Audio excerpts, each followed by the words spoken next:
Speaking of patronage, I'm very on my transitions. You are. Today. There's Got a the good segues down today. I do, and this is a really troubling story. All jokes aside, which is that you guys remember we covered a lot of this on Rising all the way back April and May of 2020. Something was going on in New York State with Governor Cuomo and nursing homes. Essentially, the order was to nursing homes that they had to accept patients who had coronavirus. What ended up happening is that accepting many of these patients, and which had to do with funding and scheme, which we'll outline and we'll get to, it led to mass outbreaks within these nursing homes, which were the epicenter of the virus, and the number of deaths for many years. Thousands and thousands of elderly people in New York State died. Then there was an investigation by the Justice Department. The feds asked for numbers. Cuomo and his team explicitly hid what those actual numbers were in order to A, help their book sales for their new book they were writing, and B, they didn't want the Trump administration to expose the data, which showed that they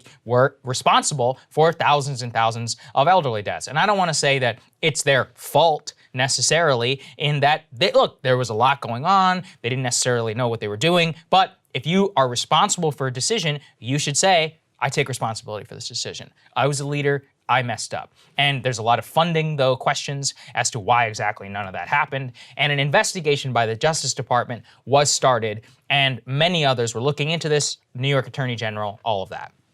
Well, the Justice Department informed Steve Scalise. Now, this is all according to Janice Dean. She's works at Fox News Channel, but she actually had a family member who died in one of these nursing homes. She's been a major activist against all of this. She released this letter. It's dated July 23rd, 2021. So let's put the letter up there on the screen, which is that the DOJ had told Congressman Scalise that they are ending they're dropping the nursing home investigations in all states, including New York. Now look, it is important to say this isn't the only investigation, but the nursing home investigation, which was being spearheaded by the Civil Rights Division and more, was something that a lot of the families of those who had nursing home or had deaths in nursing homes and more were hoping could uncover more information, because it wasn't just in New York State, it was Pennsylvania, Michigan, and New Jersey. And there's a lot of questions. I think at the very basics, we need a good investigation into how did this happen? Because look, like you said, we are a Delta variant, maybe another pandemic. We should avoid these types of things. And it's just very sad in order to see the families really just left out in the cold. And look, there has to be a question here of, was there political interference? I mean, this is being dropped under the Biden Department of Justice. Who signed off on this?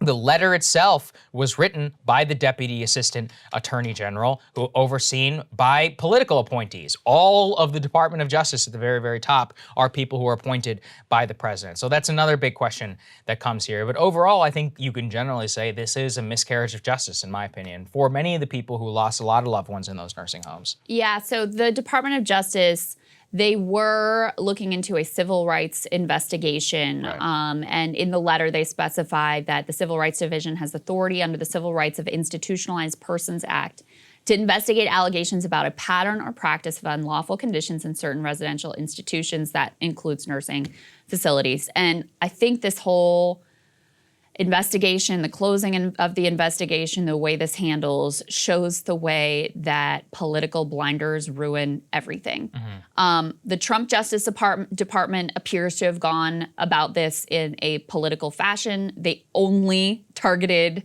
blue states with Democratic governors. So New York, Pennsylvania, Michigan, and New Jersey. Cuomo and Whitmer, of course, being primary sort of political targets of the Trump administration. And then the Biden administration comes along and does the exact opposite thing in what certainly appears to be a very political way. The reason that this is significant, because as you mentioned, there are other investigations going on, in particular at the state level. Letitia James, the Attorney General of New York, who is a Democrat and seems to be taking this investigation into the Cuomo administration very seriously. That is ongoing. But you have FBI and federal prosecutors in Brooklyn trying to determine whether the state intentionally manipulated nursing home death data. You also have an investigation going on from Letitia James again into those sexual harassment allegations against Cuomo. Impeachment proceedings are on the table, so it's not like he's out of the woods. The reason why this is significant is because there's a lower standard for damages in these civil rights investigations than would be required under criminal law. So you had a better shot at getting some actual compensation, some actual damages awarded out of this civil rights probe. Now that avenue is closed. That avenue for justice is now permanently closed. So that's why this is such a significant deal. And by the way, while I was researching this, the scandals, there was a period when we were at Rising where it was like every day it seemed like there was a new piece of completely damning information coming out, whether it was, the sexual harassment, sexual assault allegations, or the revelations about the way that his family members, including his brother, got VIP treatment for COVID testing with their results hand done and ushered to the testing lab at a time when New Yorkers couldn't get tested at all. So all of those allegations kept coming out. Well, they have continued to come out. So now there's a huge disparity between the number of COVID deaths, not just in nursing homes, but overall in the state of New York that the state is reporting versus what the CDC and the federal government are saying. So according to the Cuomo administration, there have been a total of 43,000 COVID deaths in that state. According to the federal government, the CDC, that number is 53,000. So disparity of more than 10,000 lives. Looks very much like, again, just as he was cooking the books with the nursing home deaths, that the Cuomo administration, all the things that, Trump and DeSantis and whatever were accused of doing, it looks like they were doing. They actually did it. And there's, again, no media coverage. This investigation is dropped. The whole thing that he wanted from the beginning was for the media temperature to cool down, for everyone to stop paying attention, so that he could just sort of slide by. You'll recall Joe Biden gave him basically exactly what he wanted and sort of said, let's take the time and see where these investigations go and play out.